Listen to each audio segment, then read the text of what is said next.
कहीं पर सिर्फ इसलिए भाई अपनी बहन से खफा है कि उसने अपनी मर्जी से शादी कर ली,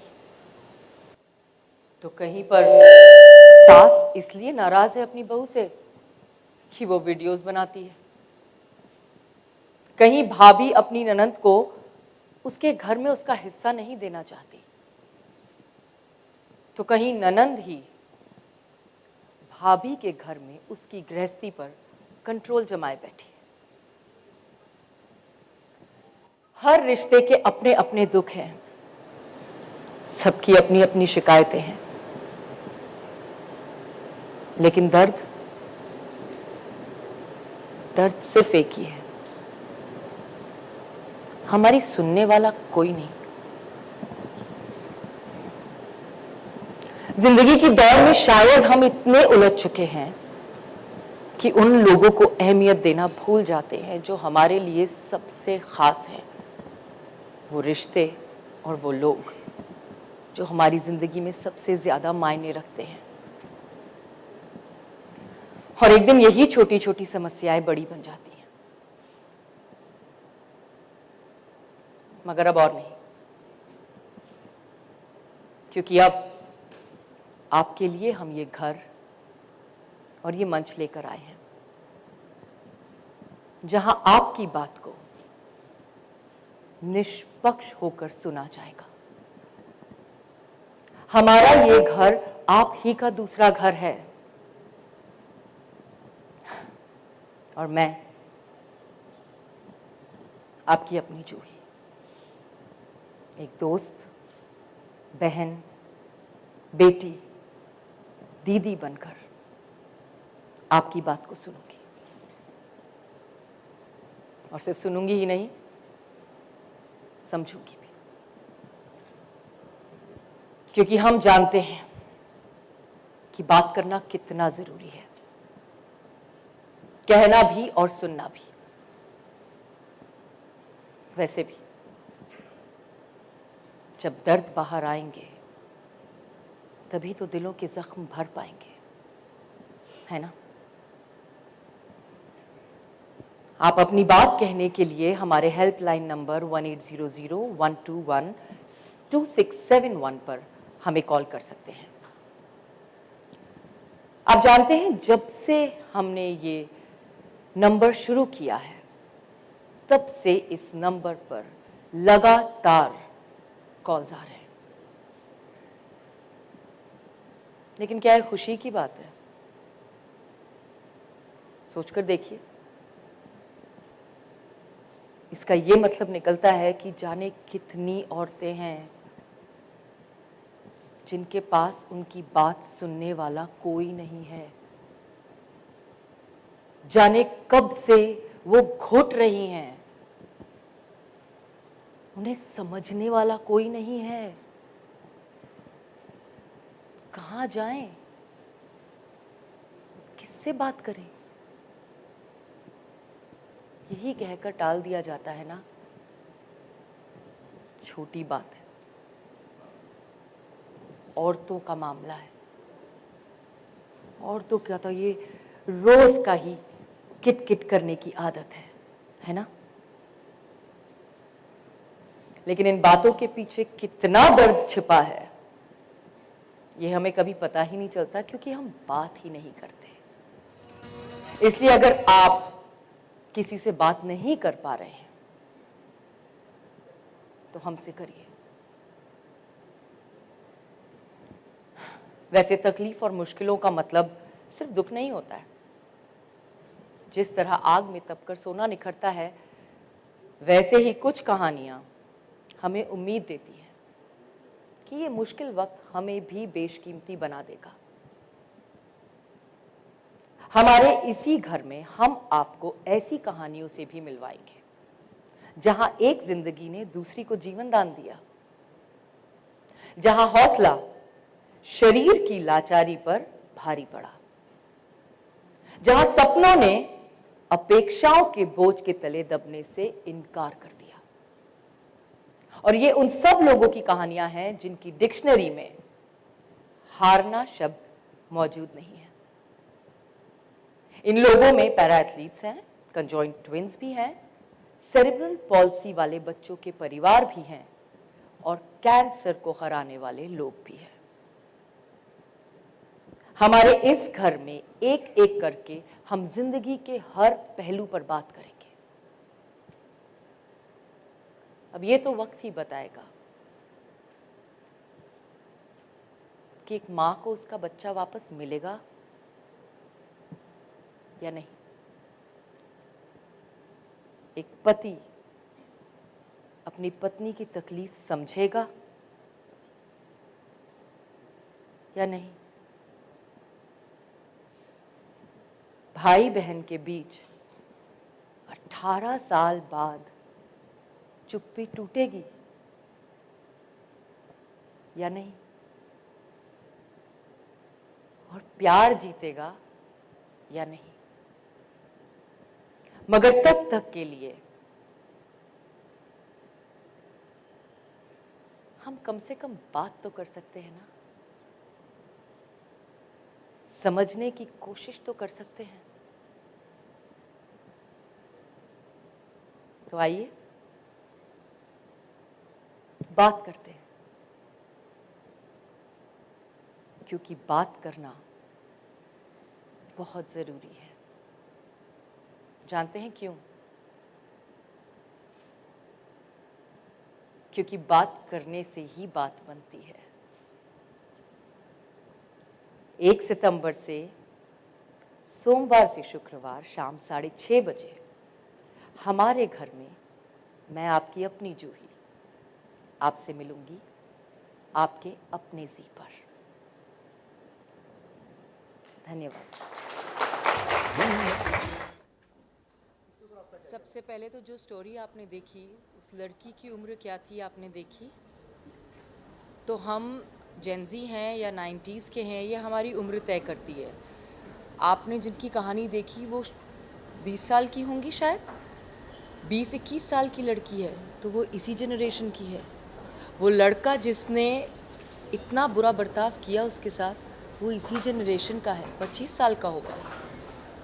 क्योंकि हमें ऐसा लगता है कि हम ऐसे नहीं हैं, या हमारे आसपास जो लोग हैं उनके जीवन में ऐसा नहीं हो रहा, तो शायद ऐसा अब होता नहीं है।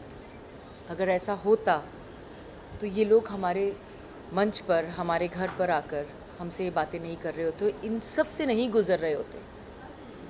अब भी शायद हमें पता ही नहीं है कि कितनी तादाद में ये अब भी हो रहा है। इसीलिए जब मैं आपसे बात कर रही थी और जो डेटा मैंने बताया, वो डेटा अब का है। We are not talking about data जो आज से 20 साल पुराना था। हम आपको अपडेटेड डेटा बता रहे हैं। तो इसका मतलब कि ये सब कुछ आज भी उतना ही हो रहा है जितना पहले हो रहा था।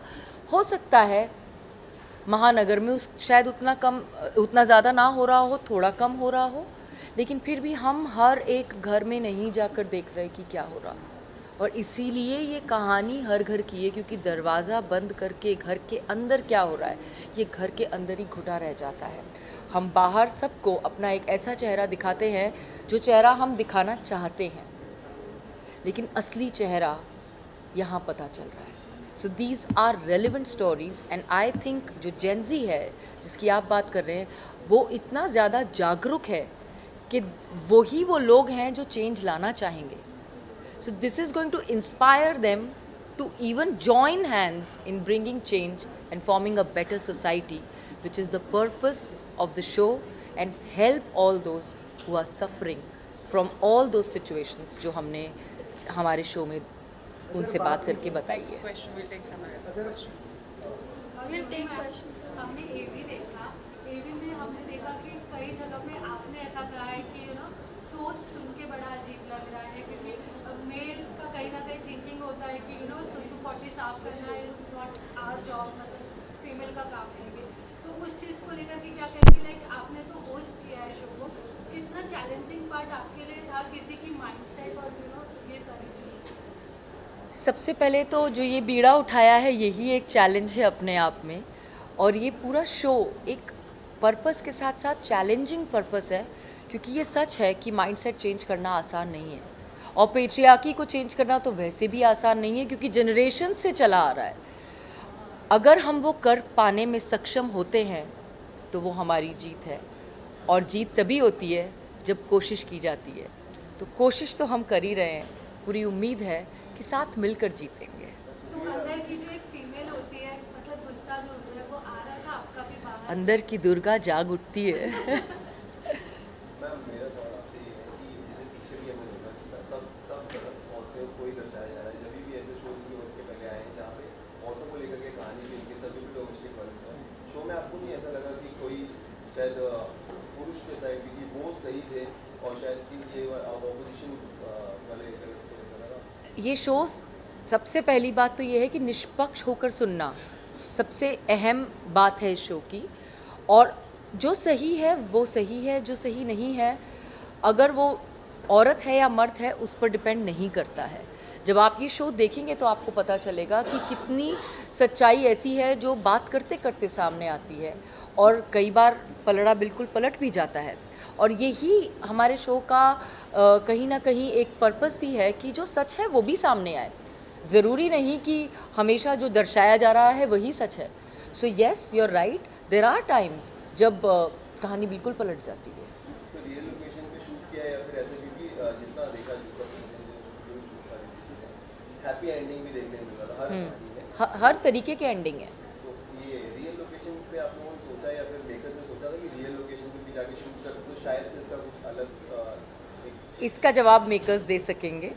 शुरुआत हमने हमारे घर से की है। रियल लोकेशन पे मैं ये कह सकती हूँ कि वो उनका वो घर है जहाँ उन्हें कोई सुन नहीं रहा, लेकिन हमारा मंच वो घर है जो उनका दूसरा घर है, जहाँ उन्हें सुना भी जाएगा, समझा भी जाएगा, और पूरी कोशिश की जाएगी कि वो जो भी उम्मीद हमसे लेकर आए हैं हम उसे पूरी कर सकें।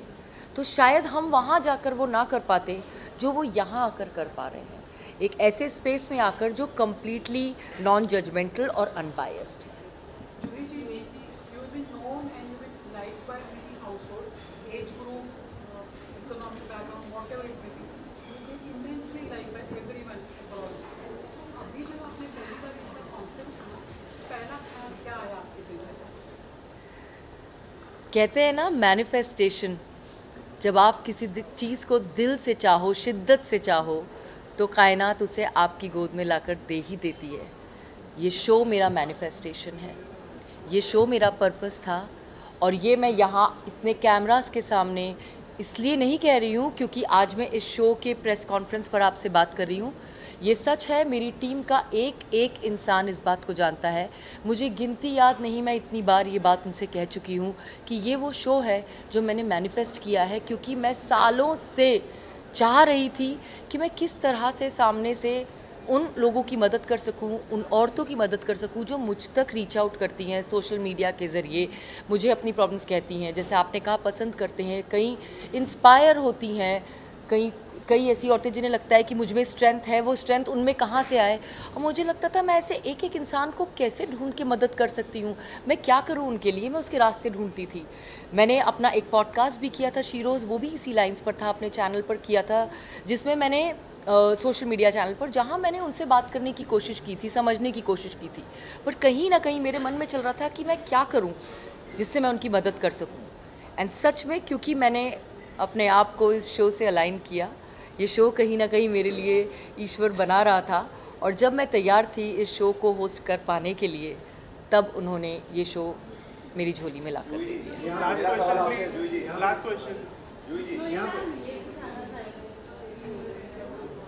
मेरा सवाल आपसे, सबसे पहले तो आपको बधाई उस शो के लिए। Thank you. ऐसे शोज की जरूरत कहीं ना कहीं है, क्योंकि अभी रिसेंटली एक दिल्ली में भी केस हुआ है जहाँ डाउरी के लिए बच्चे के सामने उसे जिंदा जला दिया गया औरत को। तो कहीं ना कहीं ये रियलिटी तो है, लेकिन आपको नहीं लग रहा कहीं ना कहीं हमारी जुडिशरी पुलिस ये फेल हो रही है, तभी औरतों को आके ऐसे शोज में आके अपनी बातें, अपनी दिक्कतें बतानी पड़ रही है? यहाँ मैं सिर्फ इतना कहूँगी कि जो लोग अपने घरों में इससे गुजर रहे हैं, शायद वो घरों से बाहर निकलने की भी हिम्मत नहीं कर पा रहे हैं, तो वहाँ तक बात पहुँच ही नहीं रही है जहाँ उनके लिए स्टैंड लिया जा सके। ये पहली हिम्मत है उनकी कि वो हमारे घर आकर, हमारे शो में आकर हमसे बात कर पा रहे हैं।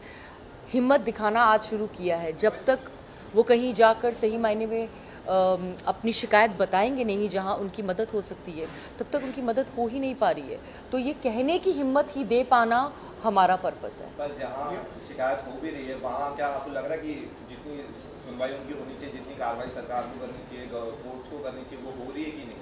क्योंकि मैं वहाँ मौजूद नहीं और क्योंकि मुझे नहीं पता कि उन्होंने वहाँ जाकर क्या बताया और सामने वाले ने क्या एक्शन लिया, मैं अगर उस पर कमेंट करूँगी तो मैं बायस्ड हो जाऊँगी। और मेरा सबसे पहला धर्म है अनबायस्ड रहना इस शो के लिए भी। Last question, please. Last question, guys. Last question, guys. काफी जगह बोलने की भी इजाजत नहीं होती, या जहाँ पे बोला जाता है तो सुना भी नहीं जाता। तो कभी ऐसा शो पे ऐसा हुआ है कि किसी ने आपको रीच आउट किया फॉर द शो, फैमिली नहीं आई या फिर उस फैमिली ने आप पे बहुत मिसबिहेव की बात किया हो? देखिए, मुझसे मिसबिहेव तो किसी ने अभी तक नहीं किया है, लेकिन लोगों की नाराज़गी ज़ाहिर होती है क्योंकि उनके सामने वो लोग बैठे होते हैं जिनसे उनकी नहीं बनती है। ये जो सवाल है कि क्या लोग आए या नहीं आए, ये मुझसे बेहतर वो टीम बता सकेगी हमारी जो उनसे डील करती है। लेकिन हाँ, शो पर आकर लोगों के असली और सच्चे रंग ज़रूर सामने आ जाते हैं। Thank you, guys. Okay, that's it. Thank के दौरान बहुत से लोगों को आपने मेल मिलाप करा दिया। जी। बाद में जाके अगर वो घर में कहीं झगड़ने लगे कि हम तो पर्दे के लिए आए थे खाली आपका, इसीलिए हमारी कोशिश ये है कि हम जड़ तक जाएं, उन्हें समझें, और जो हम बार बार कह रहे हैं बात ज़रूरी है। अगर आप सतह पर रहकर कोई भी चीज़ करेंगे, बदलाव नहीं आएगा। बदलाव तभी आएगा जब आप सामने वाले को ये रियलाइज़ करवाएंगे कि वो जो कर रहे हैं वो गलत है या वो सामने वाले को कितनी तकलीफ़ दे रहा है। जिस दिन हम में सेल्फ रियलाइजेशन होगा, उस दिन बदलाव लाने के लिए हमें उनसे नहीं कहना पड़ेगा। जब वो रियलाइज़ करके जाते हैं वहाँ से, तो इसकी हम उम्मीद भी करते हैं और कहीं ना कहीं हमें विश्वास होता है कि जब वो वापस जाएंगे ना, तो उनके दिल में वो बदलाव का अंकुर तो हमने कहीं ना कहीं कहते हैं ना, उसका एक सीड बो दिया है और वो आगे जाकर असर दिखाएगा ही, इसका हमें पूरा विश्वास है। बहुत सी औरतें नहीं आना चाह रही होंगी आपके शो में, मतलब उनके मन में इच्छा तो है कि हम आप तक बात पहुंचा दें। आपने कैसे मोल्ड किया कि वो आप तक आ जाए? आपने कैसे समझाया? अभी तक तो जो भी मोल्ड किया है वो डेफिनेटली उसका पूरा क्रेडिट हमारी टीम को जाता है। और इसके आगे मैं उम्मीद कर सकती हूँ कि ये जब शो औरतें देखेंगी और उन्हें नज़र आएगा कि किस तरह से उन्हें समझा जा रहा है, वो खुद सामने से आएंगी। और जैसा मैंने आपसे कहा कि जब से हमने ये हमारा हेल्पलाइन नंबर स्टार्ट किया है, कॉल्स लगातार आ रहे हैं। तो अभी तो शो शुरू नहीं हुआ है। जब लोग एपिसोड्स देख लेंगे तब आई एम श्योर कि एक और हेल्पलाइन नंबर ऐड करने की ज़रूरत पड़ जाएगी। you, guys. Last question. Thank you. After this. Ma'am, एक लास्ट क्वेश्चन। मैं उन लोगों के लिए बात करना चाहूँगी, अफकोर्स कहानी में कि इंसाफ दिलाना है, चाहे जो बात करते हैं आप, लेकिन वो लोग जिनकी मृत्यु हो गई, जिन्होंने अपनी जान गंवा दी, तो उससे कैसे मतलब देखा जाएगा और उनके लिए इंसाफ कौन देगा? सबसे पहले तो ये इतना दुखद है कि ऐसा हो गया है उनके साथ। अनफॉर्चुनेटली जो हो चुका है हम उसे नहीं बदल सकते हैं। वो सिर्फ जीवन मरण की बात नहीं है, हमारी ज़िंदगी में भी जो हो चुका है उसे बदला नहीं जा सकता। जो हो सकता है उसे बदला जा सकता है। हम जितने लोगों की मदद कर सकते हैं हम उसकी कोशिश कर रहे हैं, क्योंकि जिनकी मदद नहीं हो सकी, आज हमारे पास कोई चारा नहीं है कि हम उनके लिए अब कुछ कर सकें, लेकिन आगे उन नंबर्स में बढ़ोतरी ना हो उसकी कोशिश ज़रूर कर सकते हैं।